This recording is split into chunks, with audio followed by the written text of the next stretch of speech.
Welcome to the Slide Against Tech Simplified channel. And today I have with me Veronika Bogdanets.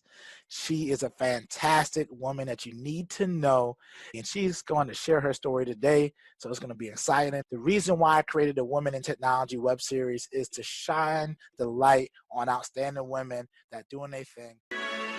Veronika, can you tell everyone about yourself? How'd you got started in IT? How have your journey been? And let's start there. Yeah, absolutely. And thanks for having me on. I'm really excited about this. So I'm Veronika Bogdanets. I am a security engineer with SHI today. And really how I started in this field was going back to when I came out of high school. I truly didn't fully know what I wanted to do, but I knew who I was in a sense that I liked to challenge myself. I came across somebody in my life that was in computer science, and I thought it was interesting. So I decided to go to school for computer science. After that experience, I found that it's not for me, but I still like the tech. So I looked at opportunities in my area in Buffalo, and I saw Ingram Micro. So I applied for a pre-sales tech consultant. I failed miserably in my interview. It was horrible. But I remember this one part.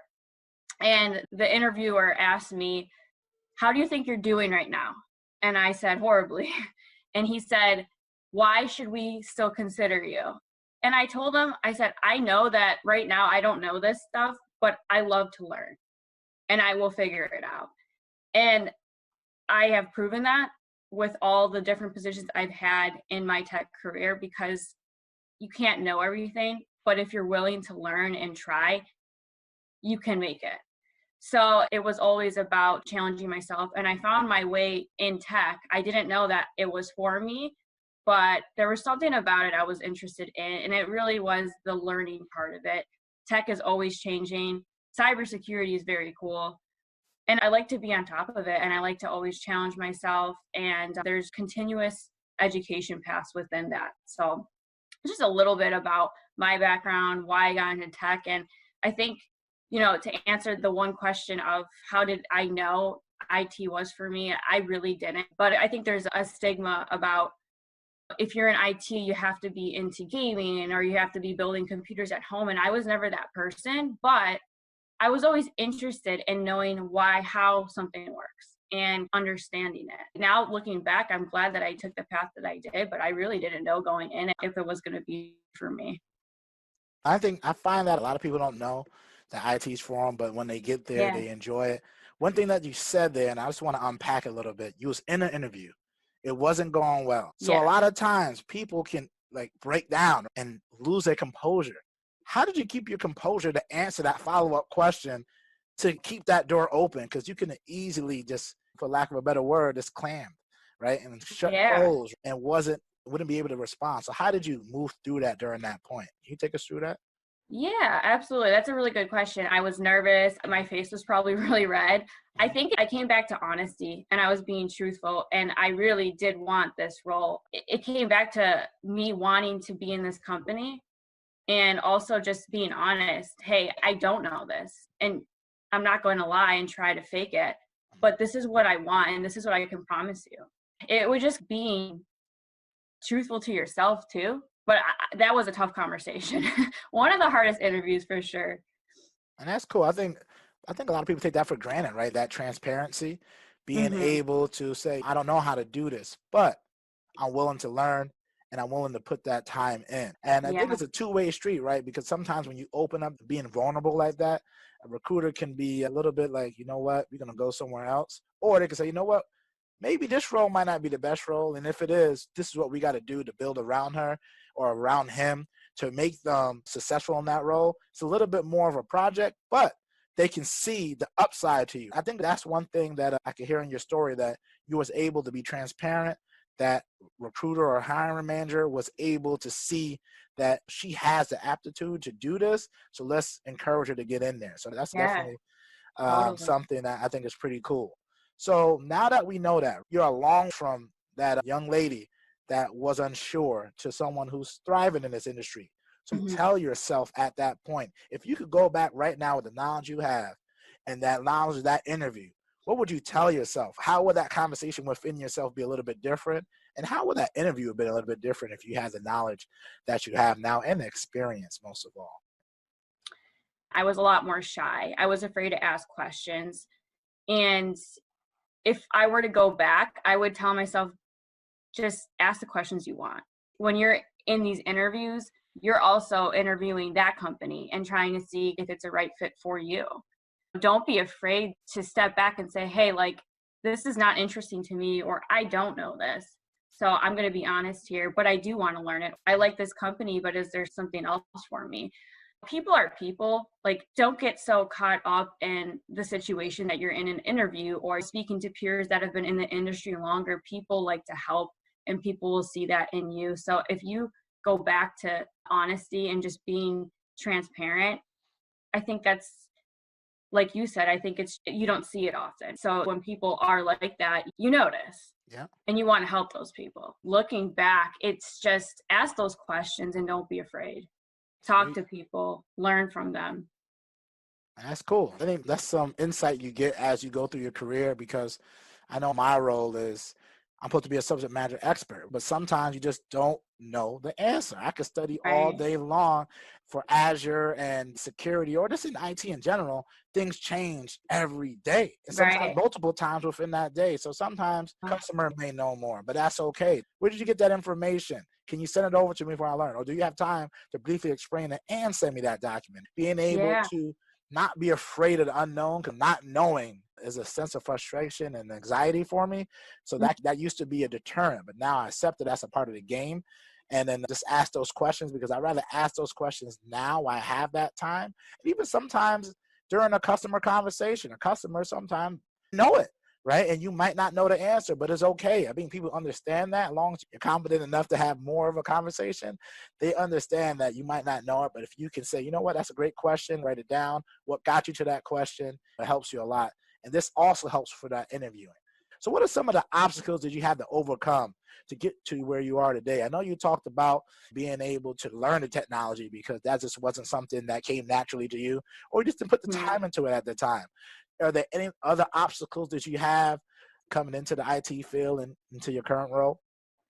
The big learning curve, right? I remember leaving work and just having piles and piles of books and documents that I had to go through to fully understand what I was doing. Yeah. And it was tough. There were times where I doubted myself. There were times where I just thought, hey, this is not for me. But I stuck through it. And the thing about IT is there's so many different areas. So I went to school for computer science, but that's not at all what my first job out of college was. You can be in IT for 10 years and then you completely transition to a new role, and it's Yeah. a huge learning curve, right? You mentioned before being uncomfortable, not knowing things, and that was really challenging for me. But now I think that I thrive on it. I think that I get excited when I don't know things, and some of my best conversations have been when I am very transparent and say, hey, I have no idea what the answer to that is, right? That was definitely a big obstacle for me. And I was never really big into studying. In high school, I was not the best student. So that was also tough for me too, but I've just learned techniques throughout the way that have helped me. And I found that like I love to read. I didn't love that before, and I'm a big reader. And I realized that I feel my best when I'm working towards a certification or studying for an exam. That was definitely one. And I think the bigger thing too, the more obvious thing is being a woman in IT.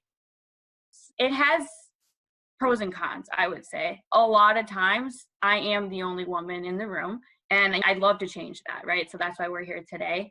Sometimes it's tough because you have to question if people are taking you seriously or what knowledge does this person have. I'm also younger typically than the others in the room too. It just comes with the role. I've definitely gotten used to it, but in the beginning, it was tough. Back in my first role, when I was in a pre-sales technical role, I didn't really relate to the other guys around. I didn't play video games or like Star Wars and those sci-fi movies. And they would really get into these conversations around me. I think it's just appreciating the differences and understanding, like looking back at the girl I was then, that was also a big question for me. Is this a field that I should stay in. I really don't relate to the people around me. And I think that's fine. You can learn from these people. You don't have to like what they like. You don't have to have the same hobbies. And now as I further go along my career, I'm finding other people that like hobbies that I like, such as working out and eating. I think everyone likes to eat, but that was definitely interesting. And it still can be challenging sometimes. You will come across people that are uncertain about your capabilities as a woman in IT. And I think that it's just a part of it. Oh, you dropped some real gems right there. She said there's so many different avenues that you can go down IT. I started off very similar. I went to school for IT, with information technology, but focusing on database building, right? I Yeah. did when I came out, I was a network engineer. Yes, I read about telecom in my class. I could tell you what a server was, but I never touched a server. It was like my first job. I'm like, man, I don't even know what this is. So like I had to learn on the go. And then I think one thing you talked about is another gem in there is the curiosity gem, right? Mhm. Being curious has propelled you to get better over time, right? This embracing, man, I don't know that, but man, I don't mind spending that time because I can tell you when I first started at Ingram back, that's 9 years ago, 8 years ago now, and I was on the HP server line. And I would take the HP specs, I think they were called quick specs, Yeah. and I would print them out, take them home, and the guys on the team like, Sly, you don't get paid to do that off time. I'm like, that's Yeah. fine. But I would go home, make a OneNote with all the key questions that people ask me over, like where's the server? Where's the different add-ons I could add on? Highlight everything. So when I was on a call, I already Yep. had it there. I already knew everything. So I dropped my call time quicker. I kept getting more customer letters. I think I broke the record. I had 60 customer letters in like a year or something. Yeah. It was crazy, but that time to put it in. And if you know anyone who knows me from college or high school, I used to be a terrible test taker, right? I could teach everyone, right? But then when you get into tests, I realized that I spent so much time teaching everyone, I didn't solidify the holes I had in my knowledge, right? So then I'll Yeah. come out with a C when my friend like, man, I got that A, right? So I'm like, man, why does this keep happening? So I went back and I think you highlighted techniques. I can't stress, if you're not a good test taker and you're worried, if you're worried about studying for these exams, studying to know these calls, it's all about techniques. I'll put some books down to help you with your studying techniques so you can improve that. Reading, I read about 100 books a year. And let me say that I consume 100 books, whether that's audio books, regular books, podcasts, videos, courses online. I'm always studying technology and other stuff too. Like you want to be well-rounded, but that's helped me accelerate how fast I can consume information, understand information. And you don't have to do that, but you do need to have the love of reading and consuming because it changes so frequently. It's not one of these industries where you can just rest on the information because the information changes quickly, but they do have some Yeah. baseline principles that you need to know that don't change the fundamentals of it. But once you start building on it, you start finding out the similarities from it. So let's keep on going. Had a lot of gems there. You talked about that work culture gap, being a lady, being uncomfortable, and I definitely can see that. I know that I'm a male, but I can definitely see that in certain situations because I used to play a lot of games before I had my daughter, but I don't do all the Star Wars stuff either, right? I write Mhm. poetry on the side. People get bored and do something else, right? It's being able to dive in. So if you're listening to this, take a step back. Have you asked your colleague what they're interested in? Don't assume that because you're interested in it, that they are. Back in the day, I used to love Madden. I wouldn't spend hours talking to you about Madden. I knew you didn't like Madden. You know what I'm saying? I'm a foodie. I'm like, shoot, I'm a foodie too, right? I like to travel. You know, I do too. Yeah. So make sure you spend that time with your colleagues, whether they're men, women, or indifferent, right? Make sure what do they like. And if you don't know that question, if you're thinking like, man, I don't know, that's the time to ask them, what do you do after work?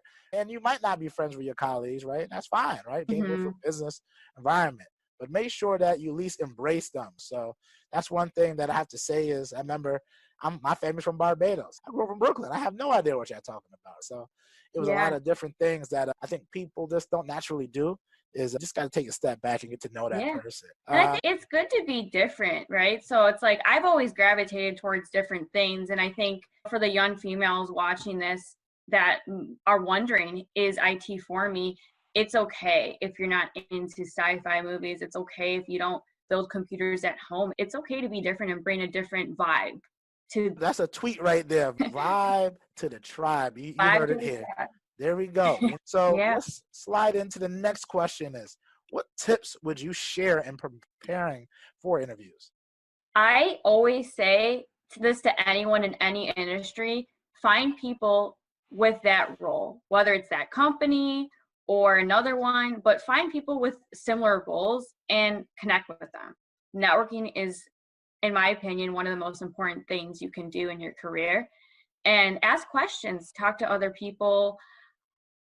Google is your best friend. We know that being in IT, but you can Google a lot of the information, really educate yourself on that company.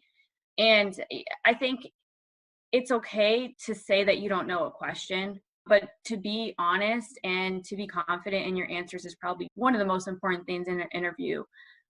So this is something that I need to do better at, but really going in front of a mirror and practicing. I think that it really helps build that confidence.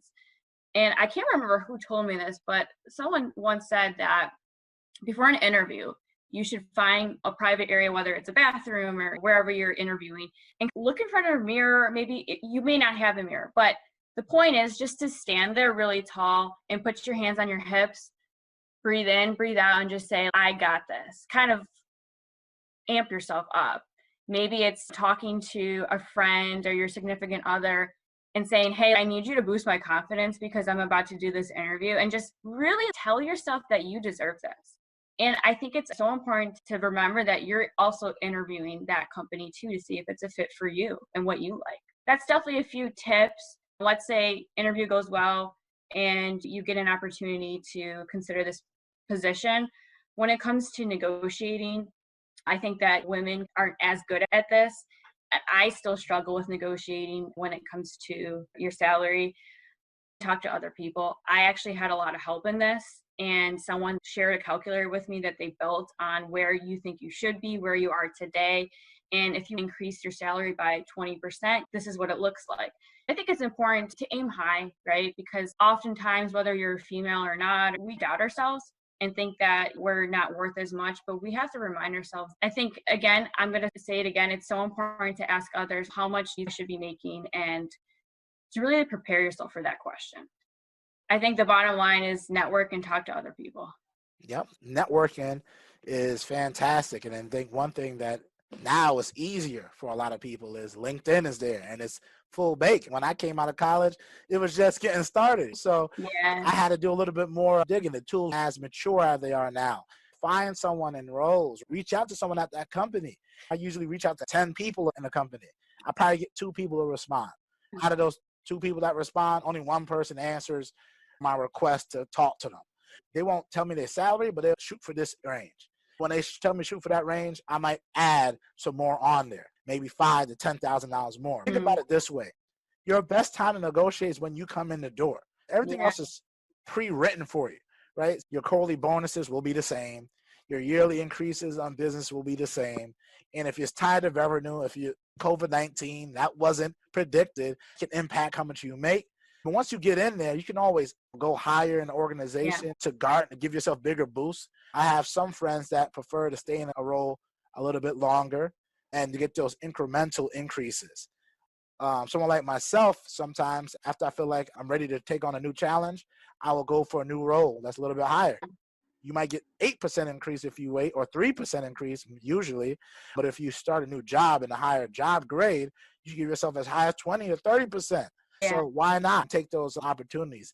It just depends on your personality, your career set, where you are. And that's why, like, sometimes, it depends. Like small organizations, you get those quicker job bands because they have new roles that come up that you might be able to get into.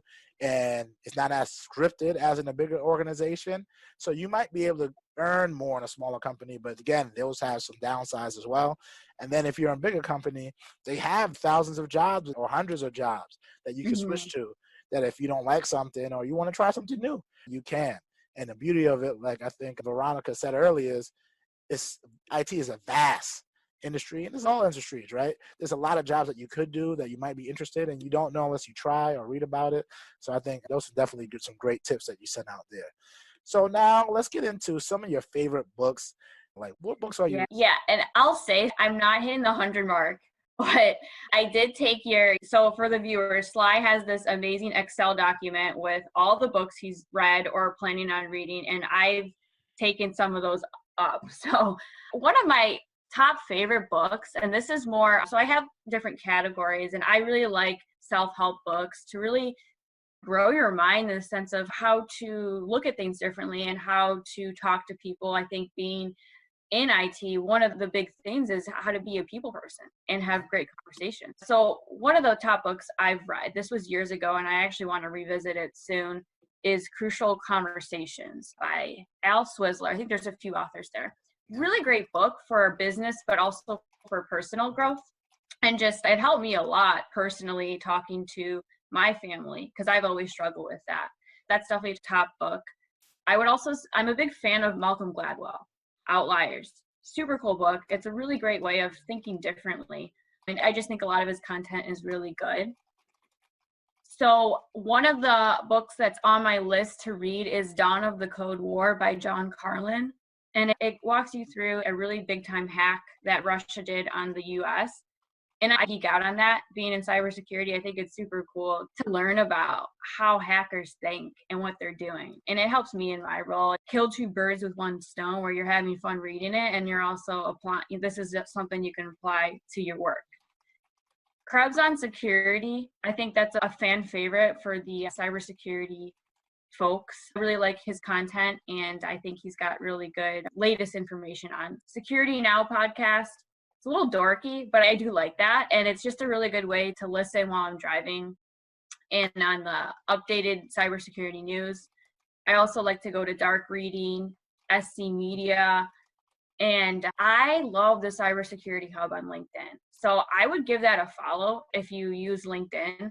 And there's some really funny content they throw out there. I like funny things. I think that it makes learning a lot more fun. And just really good diagrams you come across to throughout the day, sprinkle a little security. What was that LinkedIn one again? The Cybersecurity Hub. Yeah, I'm pretty sure. I'm also a big fan of Gary Vaynerchuk.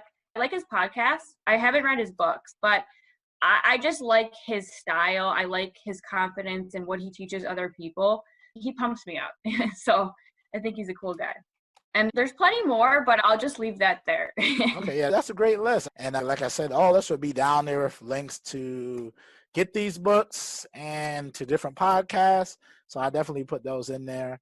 The reason why I created that, and I share with everyone my template. I don't really like to give out my jewels, but sharing is caring. It doesn't hurt me at all. I create a template version of what I have, and I'll put it out there. So the reason why I did this, right, for me to grow as an individual, I do about quarterly look back sessions on how I'm performing each year, just like your business would do, right? I'm like, man, why does my business always do these quarterly look backs and like how we did it on quarter and how we're going to do better the next quarter? So I'm like, man, what if I did that with my reading? Because I'm like, man, I'm reading all these things, but what am I really learning? Yeah. I created a list so I can look back and see what I did. And this year I haven't really been too persistent on continuing to update it. Now I can't tell you what I read, right? No, I'm rereading Crucial Conversations. It's funny you said that. I'm also reading a couple of Azure security books right now that not like it's a fun read, but I need to know it. So I got that. And I read a lot of Stoicism. I like the way the Stoics pondered around life. So I start off the day with those quotes to challenge me to think differently. And I think the one that I shared on my Instagram today, the quote talks about there's the future, we all know. There's the past, we all know. We can't change either of those two things. But the now is living the now, because the reason why it's called the present, because you should cherish it. Something simple like that. We overthink it, because I'm a person who plans out. I know what I want to achieve in the next 5 years, right? But I got a building block. But that don't mean tomorrow's going to happen, because tomorrow, I don't know if it's even promised for me to wake up tomorrow, right? I got tools in place. If I'm not, that my wife and my children and my daughter be set. You know what I'm saying? So you already got a plan for these things, right? So I say that is you can read different things outside of the IT field. And for me, it helps me bring a show up differently. So when I used to get in interviews, they always would ask me, and my older brother, shout out to my big brother, Mike Gittins, he always told me, what's my value? How am I different? And so if myself and Veronika have the same credentials, why would they pick me over her? And everything was exactly the same. What can I bring different? Is it my charisma? Is it my passion? Is it my engagement? So that's why I got a YouTube channel. That's my portfolio. So now I can show up. You know what? Yeah, I said I could do all of this, but now you can see that I can do all of this. So I might do these podcasts, interact with my networking, my background, get these people on here. Again, how do you show up different? How can you learn something new and apply it? Because sometimes I use things from the entertainment field. Like I watch this one YouTube channel called Colors. I don't know if anyone knows that. It's like it shows up and coming artists all around the world. Yeah. But the backgrounds, the way they do their videos is very simplistic, but it's just bright colors in a room, but they made some depth. So it's a huge room, but all they have is a mic dropping from the ceiling, right? And just the artist. So everything has got you focused on that artist. I'm like, man, this is great. Imagine if you did like a podcast series or vlog series, what I'll eventually do, and I'm going to copy that, right? Because no one is doing that in IT. Funny stuff in the back, like they got the hacking scenes or like they have a globe with all the incidents on that. That's corny, right? Let's try something different. So that's why I try to say everyone is don't be afraid to be yourself. I think we said this earlier. Bring in yourself, make it unique, because what I'm good at, Veronika isn't good at, but what she's good at, I'm not good at. Certain things that you'll pick us over in different situations. So just knowing that. So let's keep going. Is now that we got to the end of the interview, how can the audience reach you, or how do you prefer for them to reach you? Shoot me a message on LinkedIn. I think I'm pretty active on LinkedIn, and I would love to hear from someone that's interested to learn more or just wants to connect and stay in touch and just share stories. I like to talk to people. I like to learn from people's experiences, and I love to give back. Shoot me a message on LinkedIn. We can connect and we can talk then. So anything else you want to leave with our listeners today and viewers? I think that the one thing I would just say, and this is what I tell my nephews or anyone younger than me trying to figure out what they should do, is just keep trying. I started in tech and I went into a market development role, which was not technical, but I brought my technical knowledge, and that's what differentiated me. And then I went back to tech. You got to put yourself out there and try. You'll never know until you go for it. Yeah, and then just make sure to keep that curiosity. I think as my daughter has shown me, she's just so curious. She wants to know how everything works. She's touching things. She's falling and getting up. She's trying new things and failing. She's failing fast, and then she gets excited about it. So it's rekindled that kid spirit in me. I can't stress enough to live in the now, right? And really embrace the not knowing, because it doesn't go anywhere, right? And if you get to a point where you feel like you know everything, you got to try to learn something new. Been doing it differently. That could give you a different perspective, because sometimes you might know the content, but you have your perspective and you need to see it from another vantage point. How does a CEO look for it? How does a hacker look for it? How does a networking person look for it? A cloud engineer looking for it? A database engineer? A coder, a developer, an electrical engineer? How do we all look at the same problem and look at it from a different perspective? The only way you can keep doing that is having that curiosity to figure out how they're doing it, and then just focus. It's going to be challenging. Like I'm going to tell you, it's going to be challenging, right? It took me a while to get here, and I've got a long way to go, but embrace the journey, right? So that's one thing I will say, embrace the journey, because we got a long way to go. So Veronika, you've been outstanding. This has been a treat, and hopefully our viewers enjoyed it. We're going to be out. Peace.